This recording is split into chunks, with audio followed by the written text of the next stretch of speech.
Hi class, and welcome to Friday. Today we're talking about Stokes Theorem, and the album recommendation for today is a twofold recommendation. I was going back through my most played albums on Spotify from 2018, and both of these showed up, and I really like them. Kind of a bit louder is Courtney Barnett's album from that year, Tell Me How You Really Feel. And a little quieter is Nico Case's album, Hell On. And they're both fantastic singer-songwriters. They both have amazing voices. It's just a question of, do you want some loud guitars, or do you want some, a little bit quieter, prettier music? So, your choice. Today, we talk about Stokes' Theorem, which will be the last in our series of named versions of the fundamental theorem of calculus, and in some ways is the ultimate form of what we've gotten so far. And we'll talk about that a little bit more next week. So let's review all of our different fundamental theorems of calculus and make some comments along the way, and then introduce Stokes' theorem.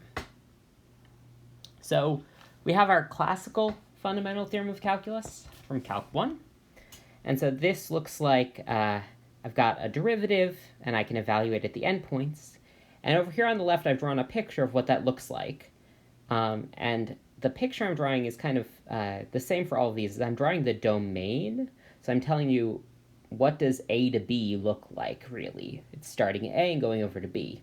So I'm not drawing F, or the derivative of F, or these vector fields in any of these problems. I'm just drawing kind of what we're integrating over.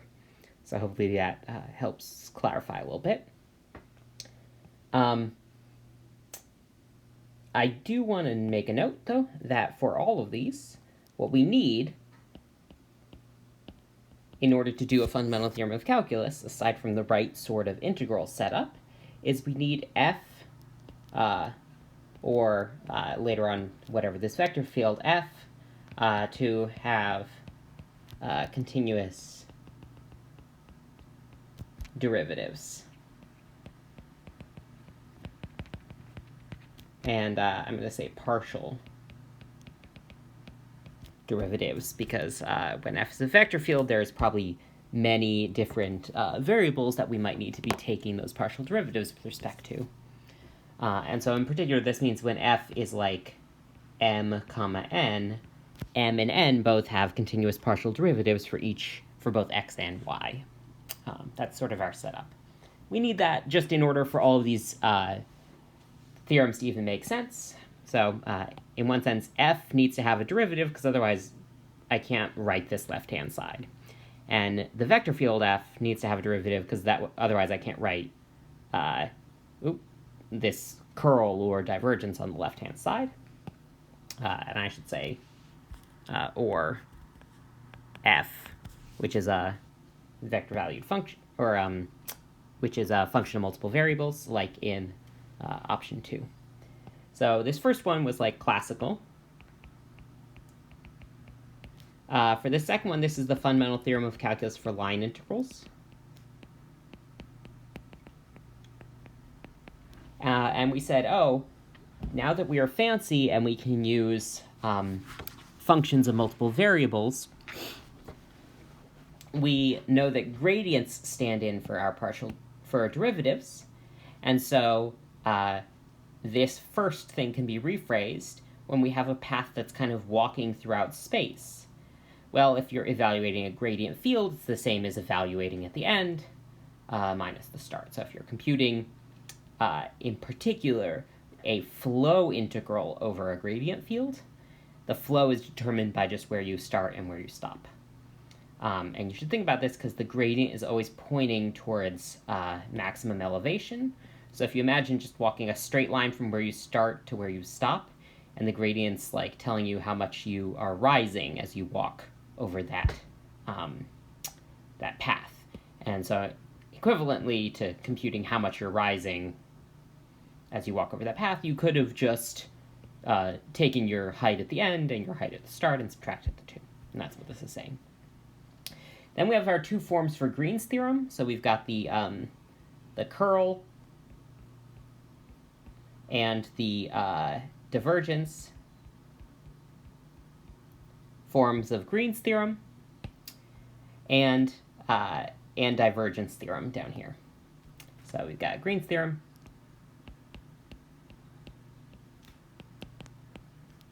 and now ultimately divergence theorem.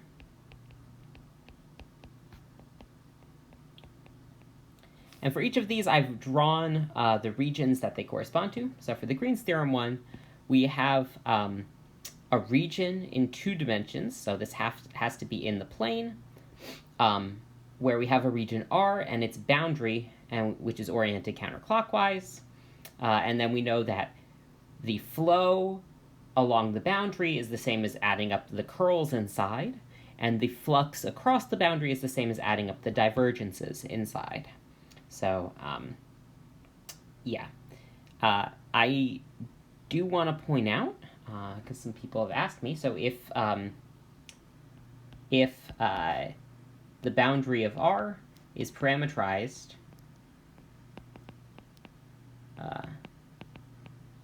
by P of t, then we've seen a bunch of times that this integral now becomes, and let's say t is going between a and b, and so a is the start and b is the stop.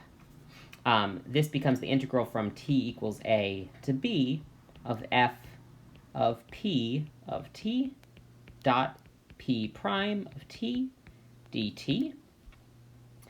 And so you should read this as being the f part and this as being the dp part of this integral. But then this flux integral similarly becomes the integral from t equals a to b of f of p of t. This p needs a vector. Needs a vector. Okay. Needs a vector there too. Dot n prime of t dt. And so this is the f part of that, and this is the dn part of the integral. And I just want to highlight this. I want to highlight that this is a p of t here, not an n of t. And we said that if p is equal to x comma y, then n was y comma minus x, and we don't use n, but we do use n prime as y prime comma minus x prime. And those primes are now with respect to t. So hopefully this helps clarify. I've had a bunch of questions as people are approaching the homework where you've had issues kind of evaluating certain integrals. And so I just want to point out that you need to be plugging in p of t here. And you should really be thinking of this as I'm trying to get the value of what f is at time t. And so at time t, I need to know what f is at p of t, because p of t is like picking this point over here. N of t is picking some other random point. It's kind of unrelated to the problem. The only thing we want to use is n prime, because that's a normal vector. So, okay. Moving on, we have divergence theorem. And divergence theorem, I've drawn our little region over here. So I've tried to make this clear. So we have, on one side of divergence theorem, we have R, this three-dimensional region. So R is the green solid interior of this region, living in 3 dimensions. And we have the boundary of R, which is this blue, dotted edge. So the boundary here looks like a hyperbolic paraboloid with a disk on the bottom. So if I were to draw that on its own, it would look something like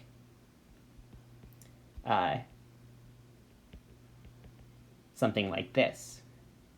And I've tried to indicate with the cross-shading kind of how I'm imagining the wireframe of this. Oh, those should be dotted to look. So hopefully that picture makes it clear that I'm talking about the boundary, the like exterior edge of this versus the interior green part of it.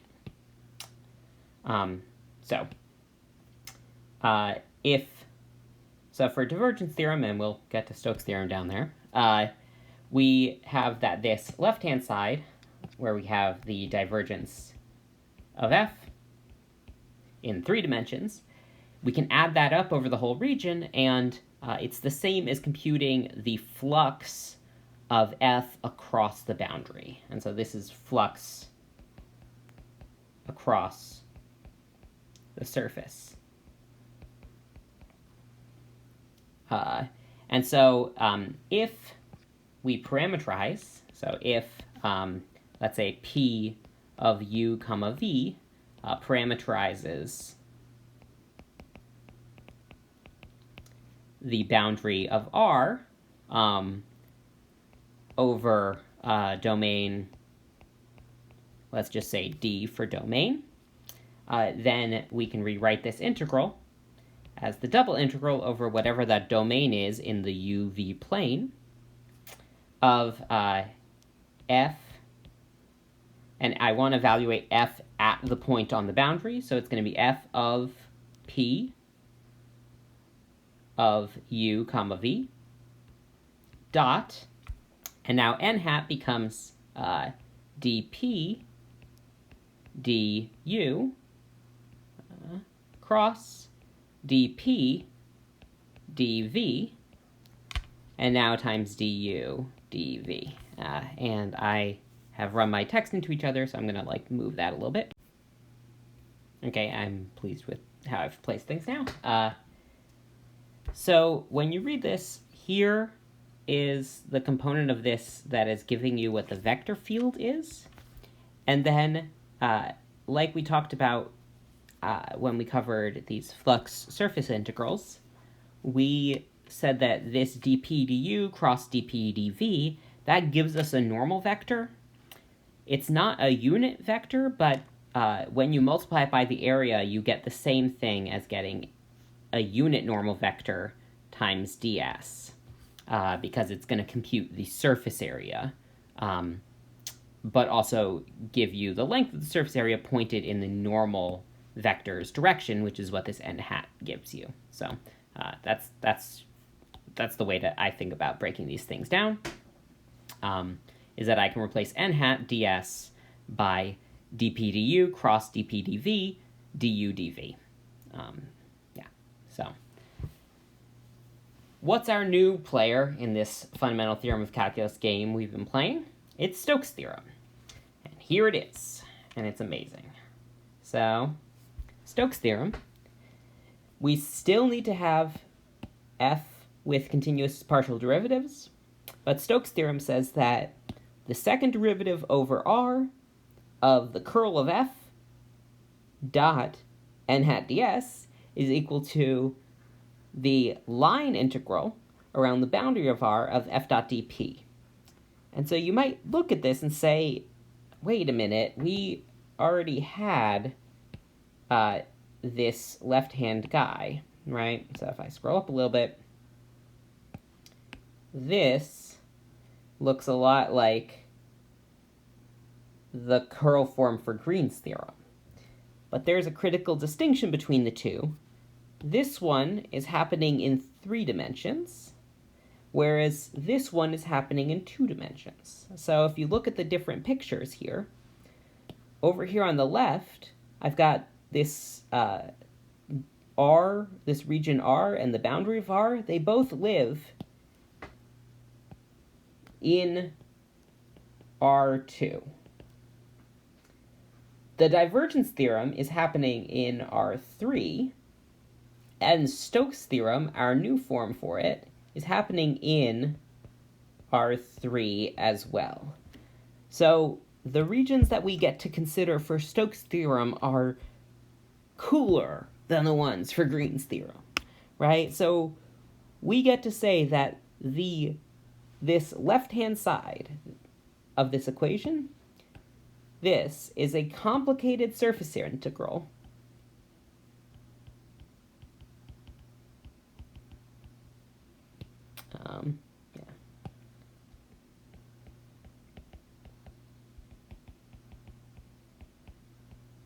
right? So it says something about computing. I've taken a vector field in 3 dimensions. When I compute the curl of that vector field, it's now still a vector because I've taken a cross product in 3 dimensions, which produces a vector. And so I've got like kind of random vectors everywhere that are telling me something about the local circulation of F. And then I'm dotting it with this surface. So I'm asking myself, okay, how much curl is like pointing across this surface? And the magic of Stokes' theorem tells me is that complicated surface integral is totally the same as just asking how much F is flowing along this boundary of R here. And we'll see that this is really, really powerful. And so to be clear, this boundary of R, I've kind of drawn it like it's a circle, but it can be any sort of squiggly line thing. And so it's some sort of line happening in R3. So let's see some examples. So I don't know if webcomics have featured in your life before, but here's a classic comic from Saturday morning breakfast cereal, which you can now get. So it says, the more complicated the math, the dumber you sound explaining it. And the main character says, Stokes' theorem? Yeah, that's how if you draw a loop around something, you can tell how much swirly is in it. And so let's try to understand Stokes' theorem a little bit closer by looking at an example where we can explain what is how much swirly.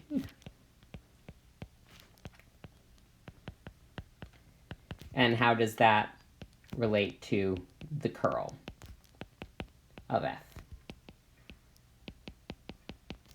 So the example I'm going to look at is, yeah, here we go, is I'm going to take F to be the vector field minus y, comma x, comma 0. And since F doesn't depend on z, it's basically the same at every z height. So if you look in the xy plane, which is z equals 0, it looks something like this. And I've drawn a little disk as my region, R. So my boundary of R is oriented counterclockwise. And so over here on my 3-dimensional picture, it looks something like this. I'm not drawing the vector field in the 3-dimensional picture, but it basically is rotating around z, and so the farther out you get, the more it is. And so it's spinning all of space around the z-axis, this rotational vector field. So what we can do is we can compute the curl.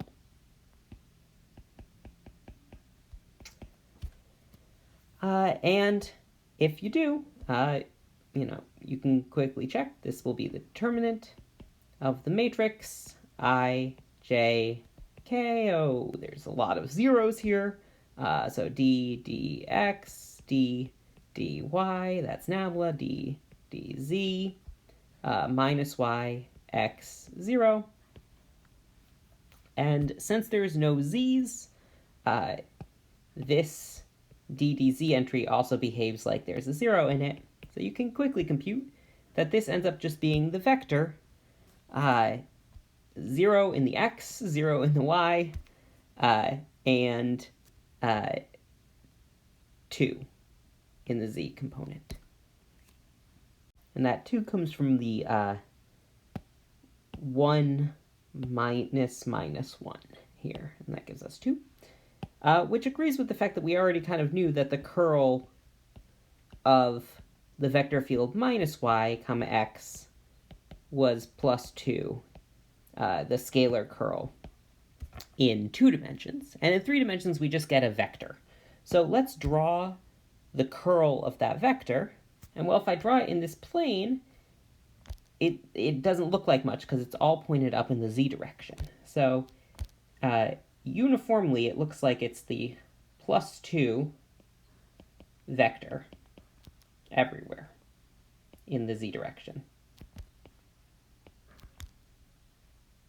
So I'm trying to draw these kind of all over.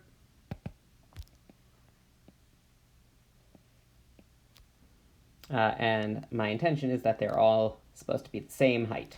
Okay, so what you should think is that curl of f is a vector measuring local swirl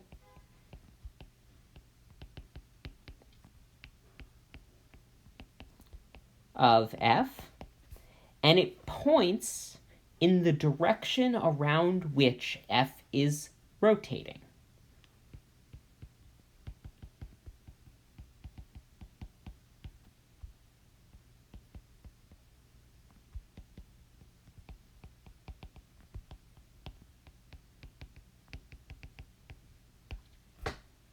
So you can see that in this particular example where we know that the vector field is telling us about kind of constant spinning rotation. I'm waving my hands, and I know you can't see it.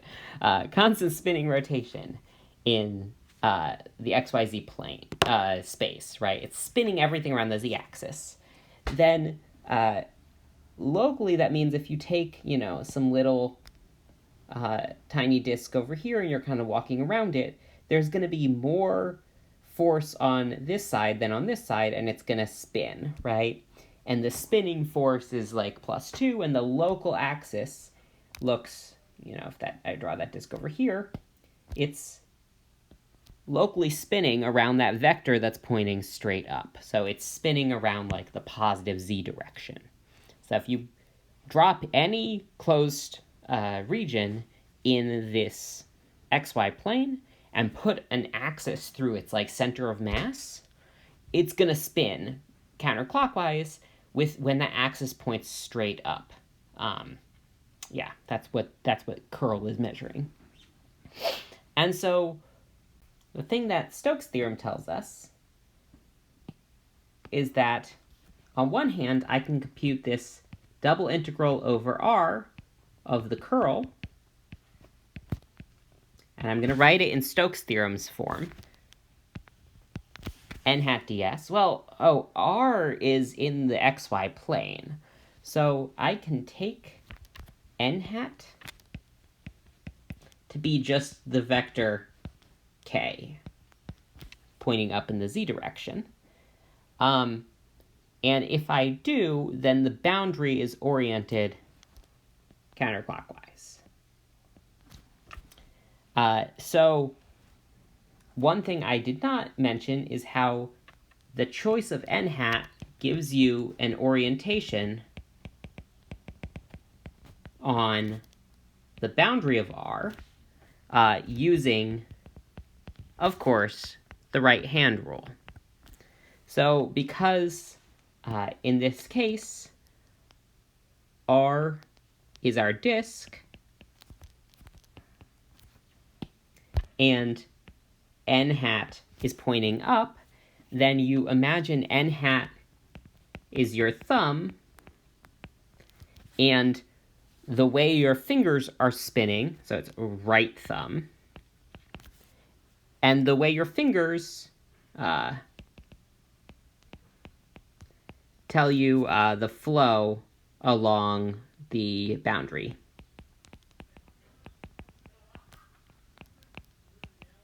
So if you spin your, if you put your right thumb pointing along n hat, your fingers kind of close in a way making this the orientation. Let me draw that in red. This, the orientation on the boundary.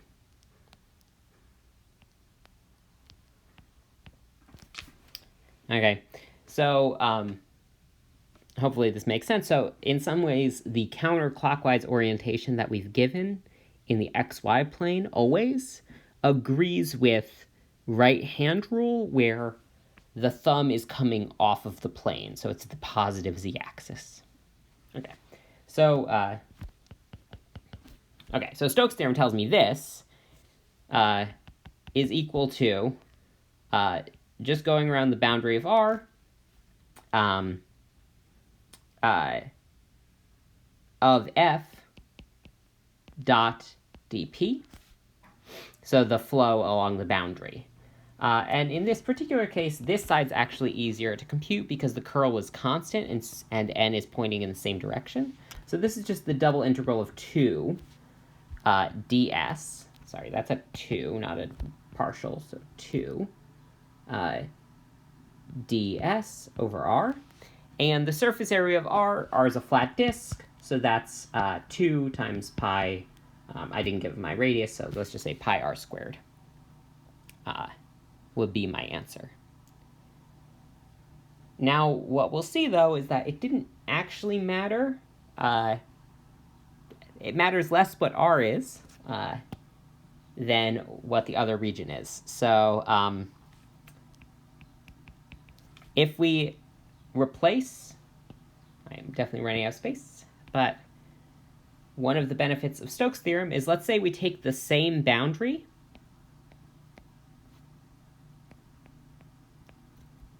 as before, but we change what our region R is. So let's make it now go something like this. It's like a little ghost. I don't know.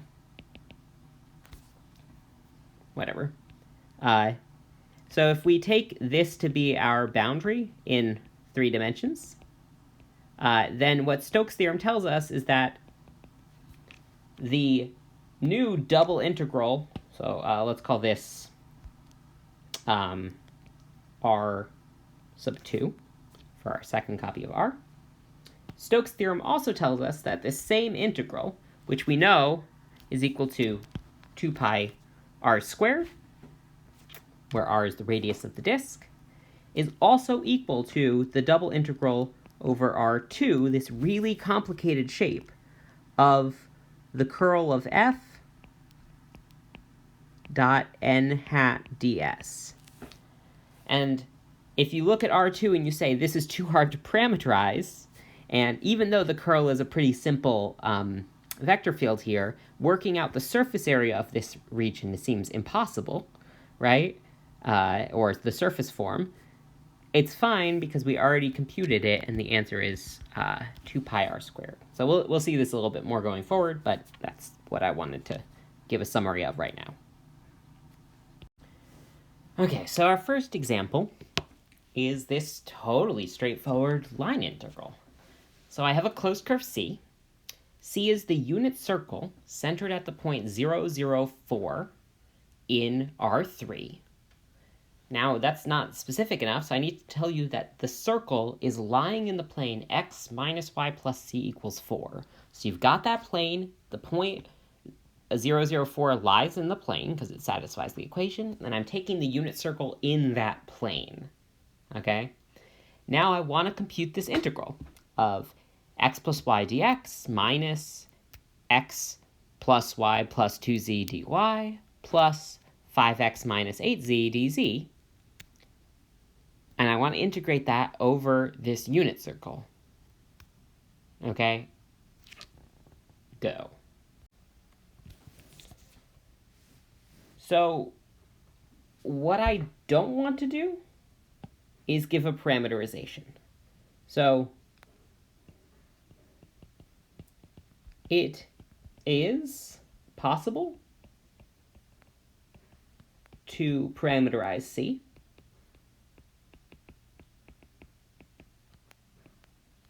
But it's certainly not the easiest.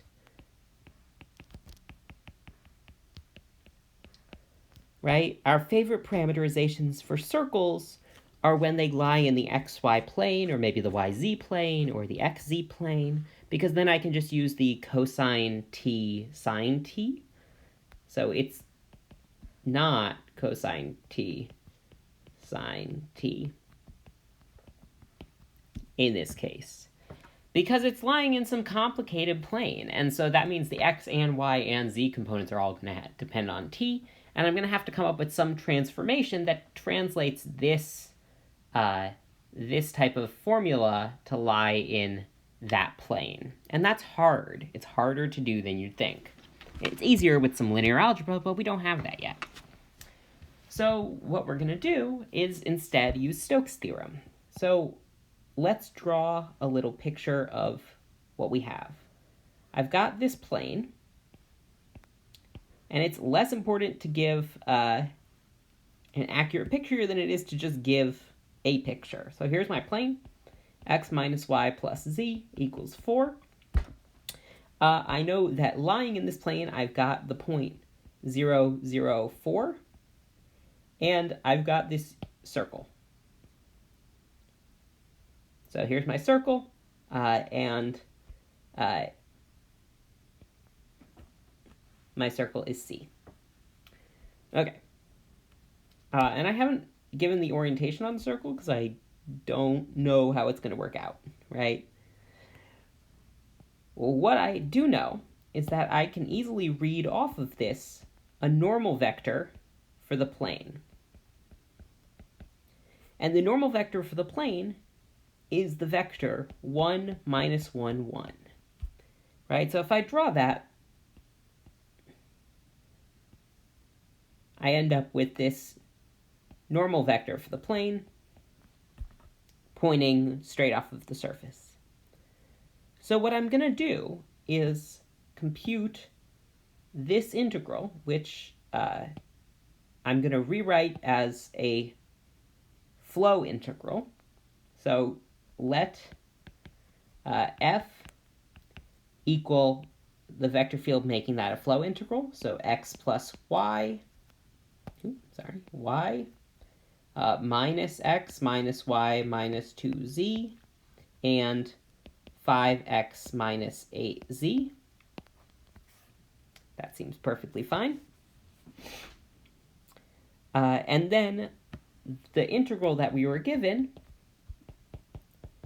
is really the integral over c of f dot dp, which seems great. So by Stokes' theorem,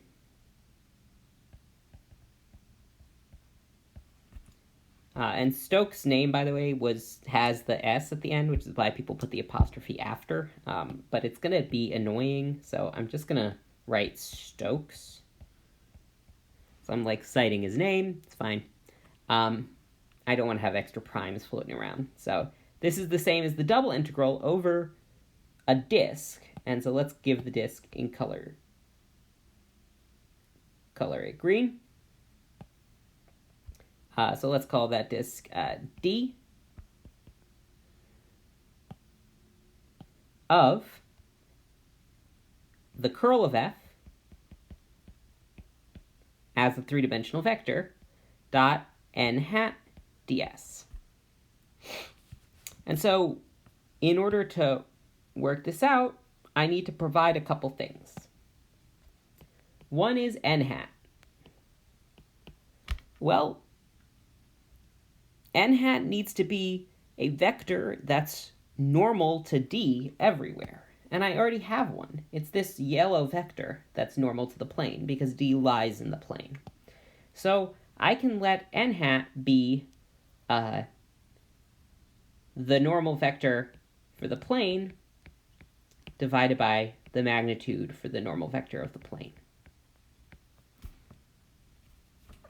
which seems pretty reasonable. So that's 1 minus 1, 1, and the length of this is radical 3. So that's pretty easy.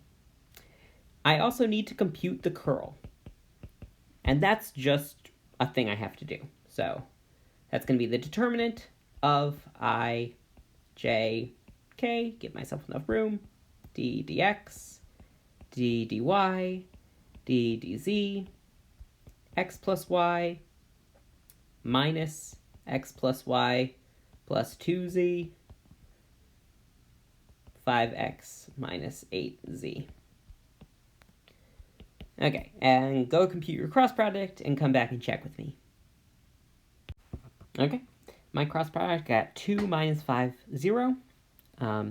So it's worth noting that what you're looking for to make life easier in these is places where variables don't show up. So like the z component of f has no y's in it, so dy d that is 0.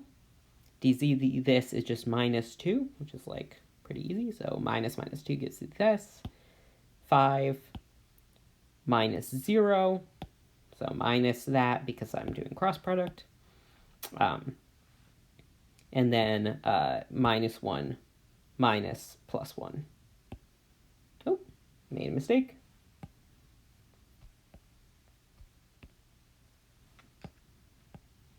So let's just double check that. This is ddx is minus 1, and ddy is plus 1, so minus 1 minus plus 1 is negative 2. Aha, and that's why you check your answers. Okay. And this is constant, so actually my whole integral now becomes pretty simple. It's the double integral over d of 2 minus 5 minus 2 dot 1 minus 1, 1. And all of that's times 1 over radical 3, but I can do multiplication in whatever order because scalar multiplication commutes with dot product multiplication. ds. So my final answer looks like, what's that dot product? Believe it or not, dot products have come back and they with a vengeance in this unit. So I get 2 plus 5 minus 2, so that's 5 times 1 over radical 3, double integral of d of ds. Now ds is just the surface area form, so the integral over d of ds is just the area of d, but d is a unit circle, so it has the same area regardless of how you put it in space. So this ends up being 5 over radical 3 times pi 1 squared.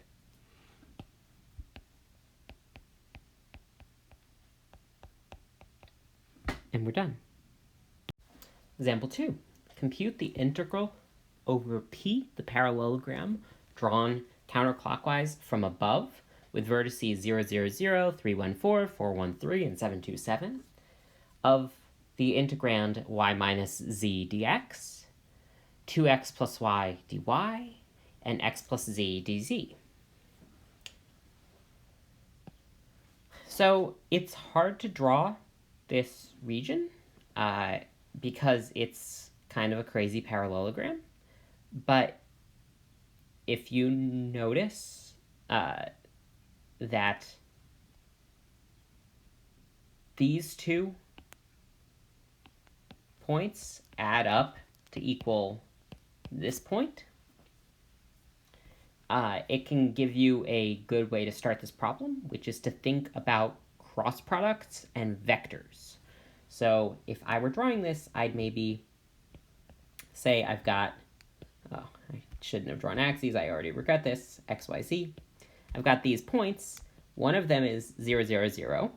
One is 3, 1, 4. I don't know, here. Right? And the other, I'm going to draw also in black, is 4, 1, 3.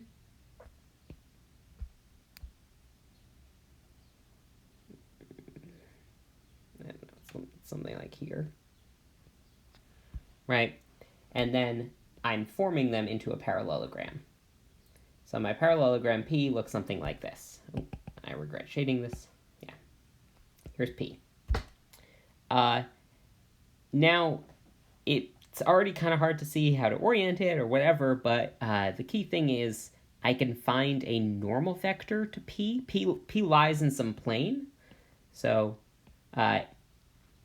if this is P, I should be thinking about it as living inside of some big plane, and the way to find the normal vector to the plane is by taking a cross product.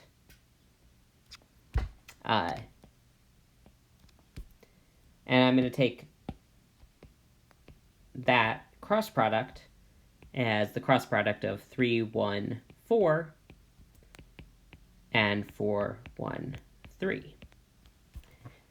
And now it's possible that I'm going to get the wrong cross product when I cross these two. Like maybe I'll get the one that's pointing underneath the plane or not in the positive z direction. And then I can just take the negative of it. It'll be fine. So let's, so n is really plus or minus this. So what's this cross product? I got plus or minus minus 1, comma 7, comma minus 1. Now, because this last vector component is negative, this is pointing in the negative z direction. So if I want the positive orientation on the plane to point in, so counterclockwise from above means it should point in the positive z direction. So what I'm going to do is let n be the negative of this. So it's going to be 1 minus 7, 1. Let's write it 1. So now n is pointing in the positive z direction.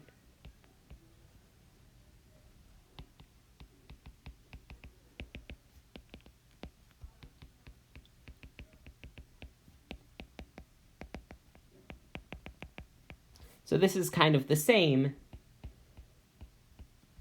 as the fact that I cross j is positive k, and our standard orientation is x then y.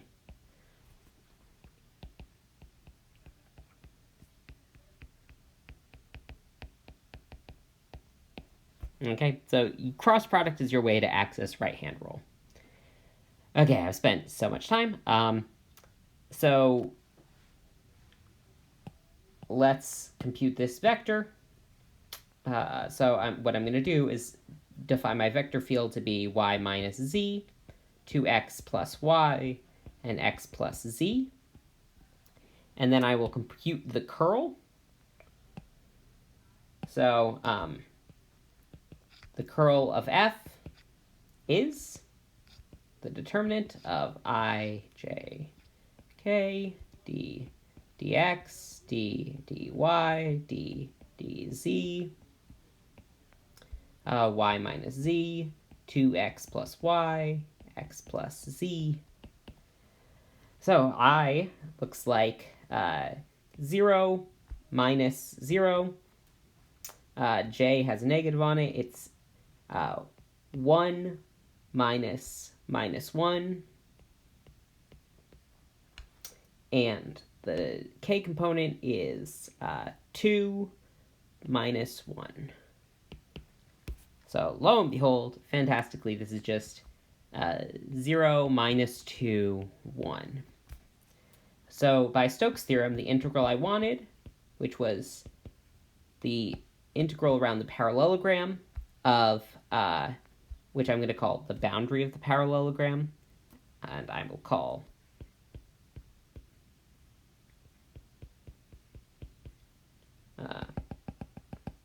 I'm going to call P the actual parallelogram. So if you're going around counterclockwise, here's P, boundary of P is now the orbit. So f dot dp is equal to the double integral over P, this actual parallelogram, two-dimensional now, of the curl of f. So that's 0 minus 2, 1, dot n hat ds. N hat is going to be 1 minus 7, 1, times 1 over the length of n. And I'm going to get rid of this dot because I don't want people to think it's a dot product. This is a scalar multiplication, ds. And what I get from that dot product is 0 plus 14 plus 1, and then times 1 over the magnitude of n, and times the area of P. But the area of P is actually equal to the magnitude of that vector n because it's the cross product, and that's how cross products work. And so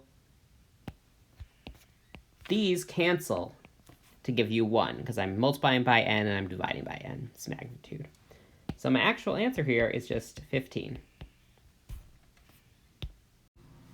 Example 3, compute the double integral over h of nabla cross f dot n hat ds, where f is the vector field z minus y, comma x, comma 3z plus 2, and h is the region of three-dimensional space given by x squared plus y squared plus z squared over 9 equals 1, and with z coordinate greater than or equal to 0.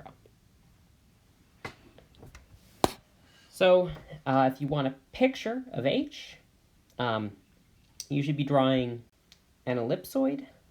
So the first equation, x squared plus y squared over 9, gives me an ellipsoid. And then I'm only taking the part where z is positive. So what that ends up looking like is something like, let's draw the whole, not great, let's draw the whole ellipsoid.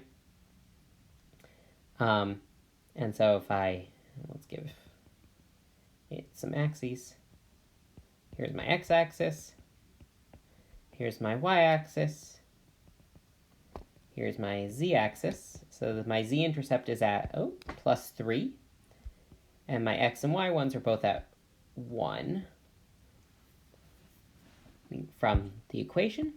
But the region I'm interested in is now only this top half. So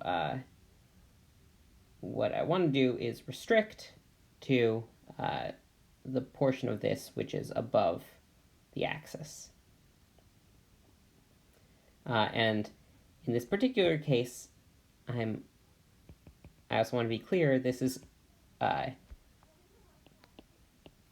equals 1, so this is a surface. It looks like this exterior boundary. Yeah, so it's kind of like a half of a sphere, but it's half of this ellipsoid. So here's my region, H for half. So what I could do is compute the curl of f. And this is probably not what you did, but I'm just going to demonstrate. So if I compute the curl of f,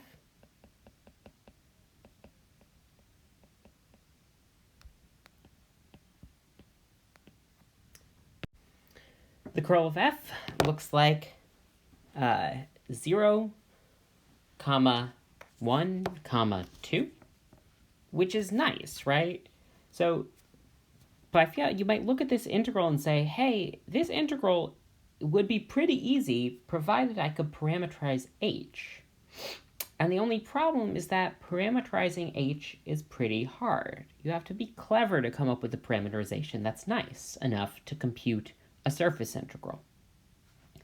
But with Stokes' theorem, we can be even more clever. So what we can say is, okay, maybe h is too hard to parameterize, but what I can do is, so I'm assuming h has the outward normal, the positive z direction orientation. So here's like what n hat looks like on h. Then by right-hand rule, the boundary of h is oriented counterclockwise like that. So I hope that looks sensible. So what you should imagine is if you, in case this is hard to imagine how the right-hand rule works here, if you put your orientation vector really close to the boundary and you have a little local curl from your finger, it's telling you how the boundary gets pushed. So it's telling you which way to flow along the boundary. yeah, so it's telling me to go this way, which then kind of like the gears line up to tell the green one to circulate that way. So, okay. So the boundary of h. So what I can do is this starting integral that I had by Stokes' theorem is the same as computing an integral over the boundary of h of f dot dp. And the boundary of h isn't that bad. The boundary of h is actually it's where z equals 0. So that's just the points x, y, z, such that x squared plus y squared plus z squared over 9 equals 1, and z equals 0. In other words, what that is the points x, y, 0 with x squared plus y squared equals 1. So it's actually just the unit circle. And so I could parameterize it if I wanted to as cosine t, sine t, comma 0.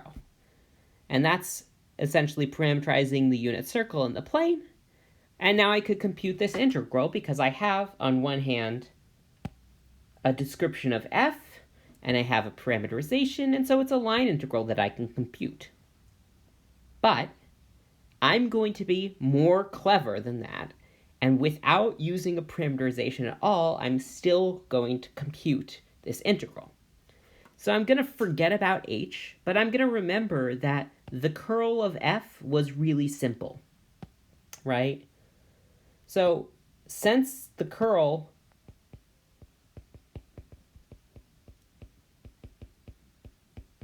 was this really simple constant vector field, my hope is that I can redo this with Stokes' theorem again to make my life easier. So here's how I'm going to do that. So I'm going to ignore most of the problem. And I'm going to say, okay, great. So the thing about the boundary of h is that it's also the boundary of a disk.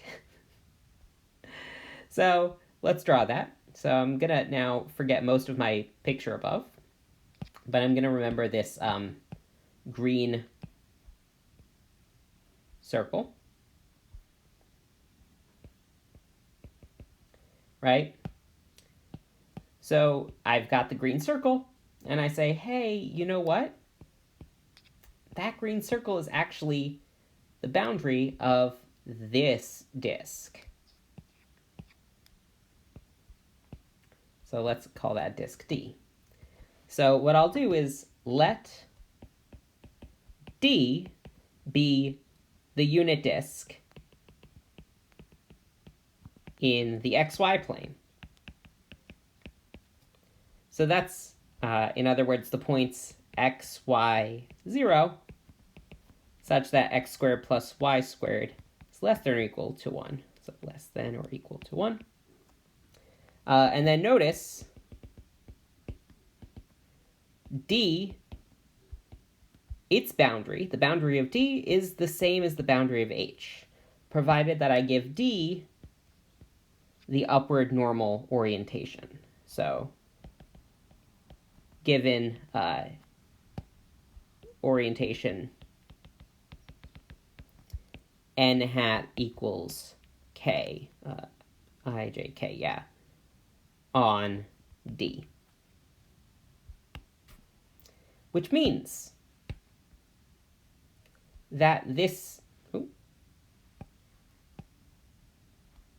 integral I wanted to compute around the boundary of h of f dot dp, I don't want to use a parameterization. So what I'm going to do is realize that this is the boundary also of the disk and use Stokes' theorem again. And Stokes' theorem tells me that's the same as the double integral over D, my new region in three-dimensional space, of the curl of f dot n hat ds. And the curl of f was this constant vector, 0, 1, 2. And n hat is 0, 0, 1 right? So I just get an integral like that, which means I get twice the surface area of D. But D is a unit disk, so its surface area is just pi. So I get 2 pi. And so I want to point out, like, right here, I said, hey, I can parameterize that. But instead of doing that, I did this cheaty thing with Stokes' theorem and just got 2 pi. So I didn't ever actually have to compute my parameterization, its derivative, or plug that into the line integral.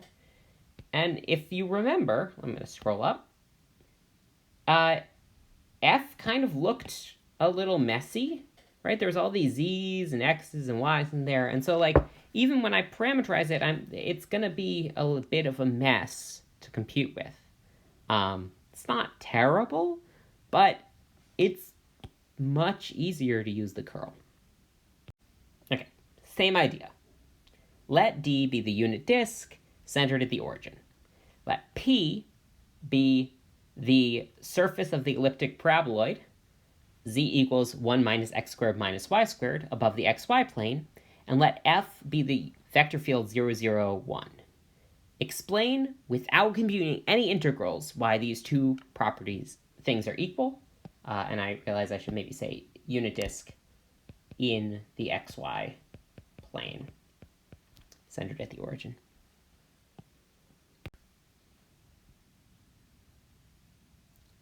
So my explanation would maybe be a picture. And my picture would be, here's my elliptic paraboloid, P, and here's D in there. And if I color code them, here's D. Let's use fill. Here's D. And then P is the rest of it, right? And the thing I notice is that the boundary of P is the same as the boundary of D. So both of these things are equal via Stokes' theorem to the integral around the boundary of D of, sorry, I need one more thing. I need to notice that F is 0, 0, 1. I want to rewrite this as the curl of another vector field in both of these cases. And so what I'm going to make that is it needs to be something that I get 1 from when I compute curl. So what works totally fine is 0, x, 0. And so when you compute the curl of this, you'll get the same answer, right? You'll get 1 in the z component. You can also use minus y, 0, 0. Yeah, and either one of these will give you 0, 0, 1 as your curl. Or you could use minus y over 2, x over 2, 0. And all of these are basically the ones from the planimeter Green's theorem version of the day. So if I realize all of these are curls, so the vector field we started with was a curl, then I get a giant chain of equalities. So by Stokes' theorem, this is the same as the integral over the boundary of D of G flowing along the boundary, but then I say, oh, the boundary is just totally the same as the boundary of P of G dot dP, and that's equal to this side by Stokes, since the curl of G is equal to F. And so all these things are equal, even though I haven't actually computed, any of them. which is fine. Have a good day. Bye. See you next week.